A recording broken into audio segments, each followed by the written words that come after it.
एक B2B jewellery की company देखते हैं। B2B मतलब क्या होता है? बिजनेस टू बिजनेस, यानी एक बिजनेस से दूसरे बिजनेस पे सप्लाई करना। ठीक है, अब देखो क्या है, जैसे आप कल्याण को जानते होगे, टाइटन को जानते होगे, टाइटन यानी तनिष्क, ठीक है, सेंको को जानते होंगे। ये सब क्या है? B2C है, ये डायरेक्टली कंज्यूमर को बेचते हैं।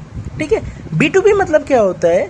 ये बिजनेस को बेचते हैं, बिजनेस कंज्यूमर को बेचता है। इसका मतलब क्या है कि ये स्काई गोल्ड जैसी कंपनी है, ये आपको ये गोल्ड बना के तनिष्क, कल्याण, सेंको, वामन हरिपेटे, ये सबको सप्लाई करते हैं और ये लोग कंज्यूमर को सप्लाई करते हैं, समझो। तो ये लोग बिजनेस टू बिजनेस है। अब B2B में ये टॉप की क्लास है। गोल्ड में अगर देखो, ये इसका अगर कंसिस्टेंट बेसिस पे आप देखोगे ना, मंगेश चौहान, ये मतलब शानदार मैनेजमेंट है यार। मतलब देखो ना क्या ग्रोथ देखो आप इसकी, एकदम ग्रोथ देखो, आहा मजा आ जाता है ये। और दूसरा क्या है ना, इनका मार्जिन भी देखो धीरे धीरे ना बढ़ते जा रहा है। क्यों मालूम है? क्योंकि ये लाइट वेट भी मैन्युफैक्चर कर रहे हैं। ठीक है, और उसके अलावा एक्सपोर्ट में भी थोड़ा सा ध्यान दे रहे हैं, तो इसकी वजह से इनका मार्जिन भी बढ़ते जा रहा है। तो प्रोडक्ट मिक्स जो चेंज हो रहा है ना, फेवरेबल हो रहा है। इसी की वजह से आप देखोगे ना, कंपनी को ना हमेशा, मैं जब से इसको देख रहा हूँ ना, हमेशा इसको ऑपरेटिंग लेवरेज मिलते रहता है। देखो हमेशा ऑपरेटिंग लेवरेज मिलते रहता है। ठीक है, सॉलिड बिजनेस मॉडल है, सॉलिड एग्जीक्यूशन मतलब कैपेक्स में इसको जब से देख रहा हूँ ना, कैपेक्स तगड़ा कर रही है। देखो B2B में क्या देखा जाता है ना, आप समझो, B2B में क्या देखा जाता है कि भाई आपकी कैपेसिटी एक्सपांशन कैसे हो रही है, कैपेक्स कैसे कर रहे हो। ठीक है, और B2C में क्या देखा जाता है, मैं ज्वेलरी की बात कर रहा हूँ, अच्छा ज्वेलरी हो या नॉर्मल हो, लेकिन B2C में क्या देखा जाता है कि भाई आपका क्या हो गया, आपका वॉल्यूम ग्रोथ चाहिए, आपको वैल्यू ग्रोथ चाहिए। वैल्यू ग्रोथ आपका प्राइस से आ गया, वॉल्यूम ग्रोथ कैसे आएगा, आपका सेम स्टोर सेल्स ग्रोथ से आएगा, और कैसे आएगा, नए नए स्टोर एडिशन से आएगा। लेकिन B2B कंपनियों के लिए कैपेक्स, जितना ज़्यादा कैपेक्स करेंगे, जितना ज़्यादा अपना कैपेसिटी बढ़ाएंगे, उतना ज़्यादा गोल्ड मैन्युफैक्चर करेंगे, उतना ज़्यादा इनको प्रॉफिट होगा। और इसी के लिए B2B बिजनेस में आप देखोगे ना, इनका जो कहते हैं ना मार्जिन कम रहता है, और B2C में ज़्यादा मार्जिन रहता है। ठीक है, और कोई भी बिजनेस देखो, अगर जो बिजनेस B2B है ना, उसमें मार्जिन कम रहेगा, और जो बिजनेस B2C है ना, उसमें मार्जिन ज़्यादा रहेगा। ठीक है, तो ये कंपनी को जब से देख रहा हूँ ना, कैपेक्स शानदार कर रही है, उसको एग्जीक्यूट कर रही है तगड़ा। ठीक है, और इनका क्या मतलब कहते हैं ना वो मोट, या बोलते हैं ना इनका क्या USP बोलो, तो USP इनका क्या है कि भाई ये बहुत जल्दी बना के दे देते हैं चीज़ों को। ठीक है, और लाइट वेट बनाते हैं। इसी की वजह से अगर आप इनका ये देखोगे ना, इनका जो वर्किंग कैपिटल डेज रहता है ना, वो बेसिकली कम रहेगा as compare to other B2B player हो गए, आप कभी देख लेना। ठीक है, और एक चीज़ मैं अच्छा आपको और बताना चाहता हूँ इन्वेंट्री डेज के बारे में। कभी आप एक चीज़ ऑब्जर्व करना, अगर कोई कंपनी का इन्वेंट्री डेज भी बढ़ रहा है ना, उसके साथ साथ उसका अगर सेल्स ग्रोथ भी तगड़ा आ रहा है ना, तो ठीक है, मतलब तो कोई दिक्कत नहीं है, मतलब भाई तब तो कोई प्रॉब्लम नहीं है। जैसे आप यहाँ से भी देख सकते हो इन्वेंट्री, हाँ देखो इन्वेंट्री देखो, कंपनी बढ़ाते जाती है, क्यों? क्योंकि उसको आगे का डिमांड दिख रहा है। जब तक डिमांड है तब तक वो कंपनी इन्वेंट्री पे अपने पास स्टॉक करते रहेगी भाई, क्योंकि आगे डिमांड को कैटर करना है। अगर सिर्फ इन्वेंट्री बढ़ रहा है और सामने आपको ग्रोथ कुछ भी नहीं आ रही है ना, इसमें आ रही है तो वेल एंड गुड, शानदार, परफेक्ट।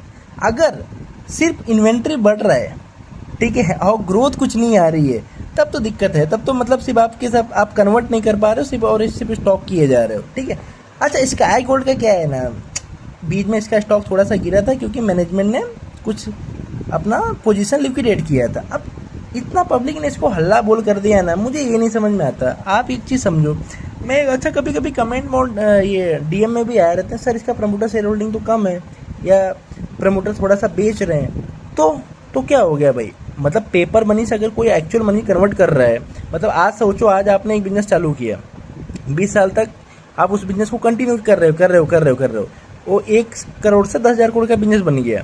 तो क्या आप अगर मान लो आपके पास 75% एग्जाम्पल पकड़ो, तो आप क्या ऐसा नहीं कि चलो एक काम करो ना, 5-10% बेचो और 1,000-2,000 करोड़ रुपए अंदर रखो, मजा करो, बाकी क्या अपने पास रखो, तो क्या ये गलत है? आप खुद से बताओ, ये गलत? पेपर मनी को अगर आपने एक्चुअल मनी में कन्वर्ट किया इतने हार्ड वर्क करने के बाद, तो क्या गलत है? नहीं। तो ये सब चीज़ें ना फालतू चीज़ें होती है जिसको कुछ नहीं समझ में आता ना, ये सब चीज़ें। वो यहाँ पे अगर आप देखोगे ना स्क्रीनर में, अगर आप देखोगे ना क्या है, तो ये सब देखो प्रॉन्स एंड कॉन्स आते हैं ना, तो कंपनी यही देखती है, प्रमोटर होल्डिंग है, डिक्रीज, अरे ये तो कंप्यूटर जनरेटेड है, देखो ये मशीन जनरेटेड है, और मशीन कभी भी इंसान को रिप्लेस नहीं कर सकती। इंसान सोच सकता है, तो आप सोचो, आज आपके पास अगर एक कंपनी के 100% है, ठीक है, आपको कन्वर्ट करने का मौका मिल रहा है, थोड़ा पैसे बनाने का मौका मिल रहा है 5% 10% लिक्विडेट करके, तो क्या आप नहीं करोगे?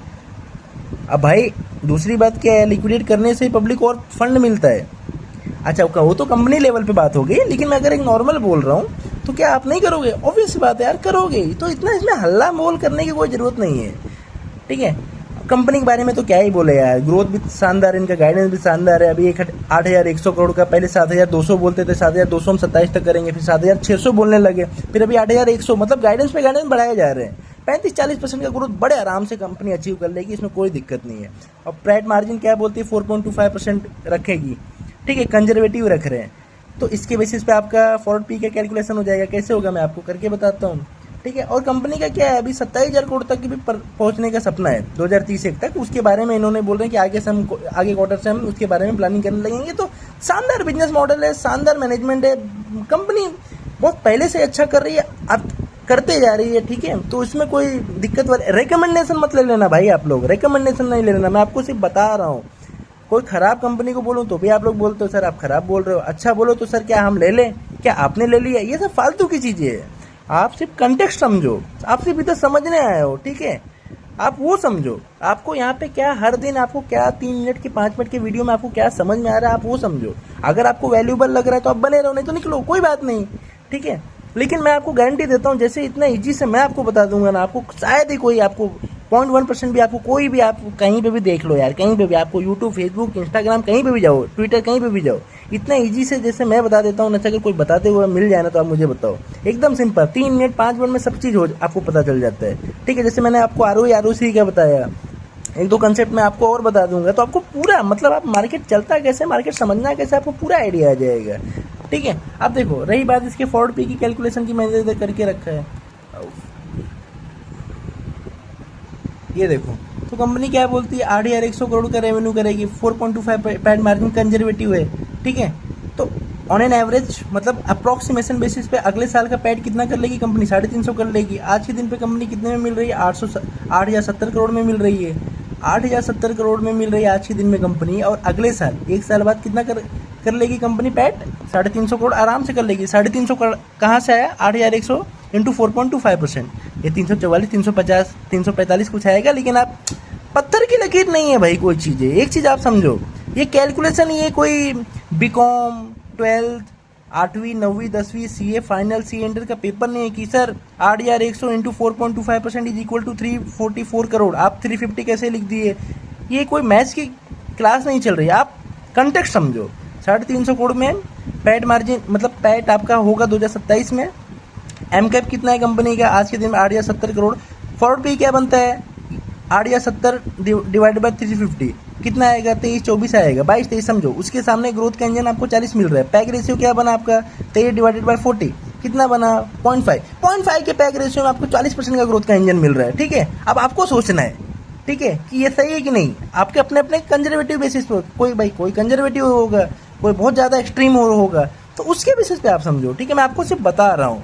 और ये जो पी दिखता है ना, ये पी तो एकदम फालतू है, ठीक है। ये पी हिस्टोरिकल है, हिस्टोरिकल यानी जो चीज़ें हो गई आपको आगे का देखना है, ठीक है। ये ग्रोथ कर रही है, वेल एंड गुड, शानदार, लेकिन आपको यहाँ से आगे का देखना है। आपको आज आप यहाँ पे खड़े हो, कहाँ पे खड़े हो, 6,300 पे खड़े हो। इससे पहले आपने कंपनी ने क्या किया क्या नहीं किया उसे देख के ताली बजाना है या तो आप गाली दे सकते हो, ठीक है। लेकिन आज आपको यहाँ पे डिसीजन लेना है, यहाँ पे, ठीक है। अगर आप कंपनी में यहाँ से बने हो तो भी आपको ये देख के डिसीजन लेना है, अगर आप कंपनी में नए हो तो भी आपको यही देख के डिसीजन लेना है, ठीक है। आपको कभी भी ये देख के डिसीजन नहीं लेना है, ये कभी नहीं देख के लेना है। अगर आप एग्जिस्टिंग हो, आज अगर आप कंपनी को 2022 से 2023 से लियो एग्जाम्पल पकड़ो, तो भी आपको यही देख के डिसीजन लेना है। अगर आप नए हो कंपनी में तो भी आपको यही देख के और यही कैलकुलेशन के बेसिस पे डिसीजन लेना है। प्लस आप कैपेक्स सब कुछ आपको देखना है, ठीक है। सारी चीज़ें देखनी है। मैंने आपको जैसे बताया था, आपको कैश फ्लो का फ्रॉम ऑपरेशन का मैंने यहाँ पे वो बताया था कि कैसे क्या चीज़ें होती है। ROCE बताया था, ROE कैसे देखा जाता है, डेट टू इक्विटी का क्या रोल होता है। डेट टू इक्विटी कंपनी में, नई कंपनी में तो होगा ही ना यार, हो गई। क्यों होगा, क्योंकि उसको ग्रोथ करने के लिए कहीं ना कहीं से तो पैसा और चाहिए। नहीं उठाएगा तो कौन, आप दोगे उसको पैसा ग्रोथ करने के लिए। अगर उसके पास पैसे ही नहीं रहेगा तो इन्वेंटरी में माल क्या फंसाएगा, ठीक है। तो ये देखा जाता है चीज़ें। और अभी आपको मैं और आगे एक कंपनी का है टाइमेक्स, जब टाइमेक्स को समझाऊंगा, अभी आज ही मैं टाइमेक्स देख रहा था, जब टाइमेक्स को समझाऊंगा तो आपको मैं बता दूंगा कि भाई आरओई अगर 30% है, कंपनी 50% से ग्रोथ कर रही है, तो बेसिकली उसका बोरोइंग बढ़ते रहेगा, ठीक है, क्योंकि भाई कंपनी खुद के पैसों से तो 30% प्रॉफिट जनरेट कर पा रही है, लेकिन उसको तो 50% से ग्रोथ करना है, तो इंक्रीमेंटल 20% कहाँ से करेगा वो? भाई उसका बोरोइंग थोड़ा थोड़ा बढ़ते रहेगा। बोरोइंग कितना बढ़ रहा है देखो, थोड़ा थोड़ा थोड़ा बढ़ते रहेगा। वहीं पे अगर टाइमेक्स की बात करो, टाइमेक्स कहाँ है, टाइमेक्स कहाँ है, टाइमेक्स टाइमेक्स टाइमेक्स टाइमेक्स